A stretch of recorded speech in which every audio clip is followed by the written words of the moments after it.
Super star Rajinikanth లోకల్ Kanagaraj combination లో వచ్చిన సినిమా కూలీ భారీ అంచనాలతో ఇవాళ ప్రేక్షకుల ముందుకు వచ్చేసింది. ఇప్పటికే తెలుగు తమిళనాడులో పలు ప్రాంతాల్లో కూలీ సినిమా షోలు కూడా పడిపోయాయి. మరోవైపు రజనీకాంత్ ఫ్యాన్స్ తో పాటు మూవీ లవర్స్ ఫస్ట్ షో చూడడానికి పోటీ పడ్డారు. ఈ సినిమాకు ఆన్లైన్ లో రికార్డు స్థాయిలో టికెట్లు కొనుగోలు జరిగాయి. అయితే ఇప్పటికే సినిమా చూసిన వారు తమ అభిప్రాయాలను సోషల్ మీడియా ద్వారా పంచుకుంటున్నారు.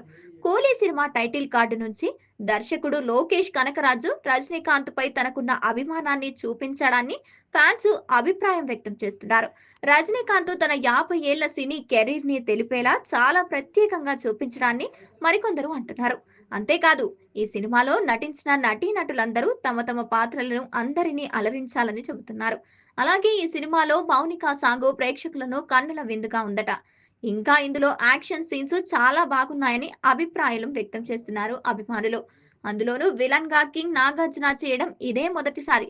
అంతకుముందు నటించిన అంతం, కిల్లర్ వంటి సినిమాల్లో నెగటివ్ షేడ్స్ లో కనిపించిన ఈ సినిమా లాగా పూర్తి స్థాయిలో విలన్ గా కానీ కూలీలో సైమన్ కలెక్షన్ లో పోషించడం గమనార్హం.